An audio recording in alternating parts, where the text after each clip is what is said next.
Between January 2007 and the first half of 2008, food prices increased dramatically worldwide.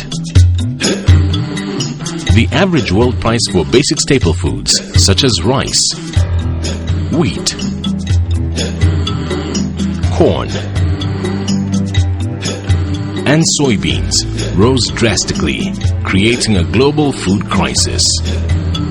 The food crisis affected poor and developed countries alike and pushed millions more people, particularly in sub-Saharan Africa, into poverty, hunger, and malnutrition.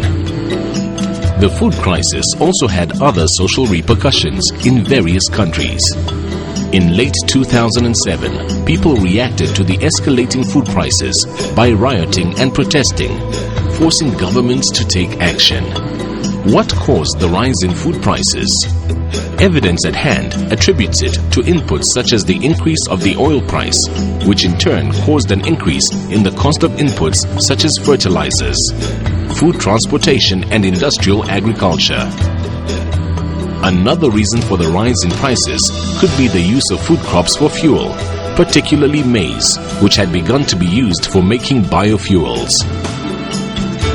More and more of our basic food staples were being redirected from food to fuel, as farmers, particularly in developed countries, devoted larger parts of their crops to fuel production. This meant that land and resources available for food production were being reduced. The food crisis had escalated so much by late 2008 that African governments had to commit to strengthening their food and agricultural policies. Various steps were taken in this regard, and they include the introduction of crop insurance schemes and financing transport and post-harvest infrastructure. And most unfortunately, countries with excess commodities introduced export bans. The most commonly used policies adopted by countries to stabilize the production of foods are agricultural input sector programs, for fertilizers and seeds in particular. The spin-off was that countries began to focus on domestic production and ways to improve productivity. The use of extension officers also became popular in various agricultural ministries around the world.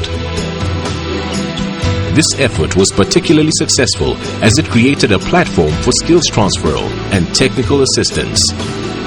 The main aim of the introduction of extension officers has been to empower farmers with knowledge and skills that would help improve the agricultural sector and ultimately create food-secure countries. The rise of food prices has also had implications for the macroeconomic stability of many developing countries. Most governments of developing countries have had to increase public expenditure and finance basic services in an attempt to alleviate the effects of the food crisis in their communities. Other aid measures include the distribution of vouchers, cash transfers, as well as the distribution of food parcels to the affected communities. Two, yet different approaches, has been the increase of investment in infrastructure, allowing small households easier access to basic food staples, and the development of national price and policy information, which would help in identifying problem areas and inform producers on market prices. After the stabilizing of food prices post-2008, the global food crisis returned again in 2010. However, what was more alarming about the 2010 food crisis was that the FAO OECD, Organization for Economic Cooperation Development Outlook reports, projected an even higher increase in food prices than the 2007-2008 crisis. The World Bank also warned that the global economy was one shock away from experiencing a full-scale food crisis. The food crisis had brought on a sense of déjà vu as protests sprung up again all over the world.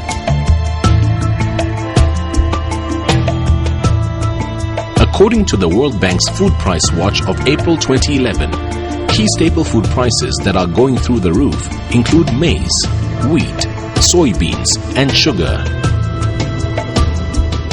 The FAO Global Food Price Monitor of July 2011 reports that during this year, many African countries and its people were affected by cereal prices which were well above their levels. The price of maize tripled in Kenya, and in Somalia, the cost of local staple sorghum rose to a whopping 24%. Once again, it has been the poor who have suffered, and as a result of higher food prices, an additional 44 million people fell below the poverty line. Long-term solutions include promoting climate-smart agriculture, which advocates increased productivity, adaptation, mitigation, resilience, strengthening laws and policies to prevent price fixing in food markets, strengthening policies and laws in order to prevent speculation in the food industry, reducing appetite for using food crops for biofuels. In order not to fall into the same trap again, some fundamentals need to be addressed. Without global policies that promote agricultural productivity, climate-smart agriculture and improved food distribution and utilization, the world will continue to be in a global food crisis, making it impossible to feed the ever-growing population in the next 2 decades. This crisis, if it persists, will deter us from meeting the United Nations Millennium Development Goal of ending hunger.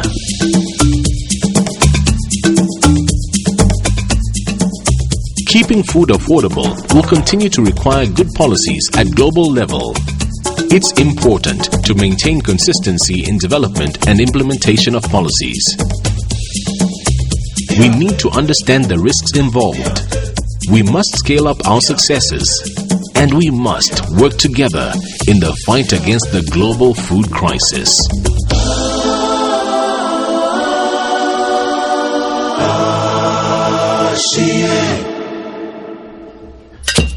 This Fanapan production was made possible through financial support from the Food Agriculture Organization.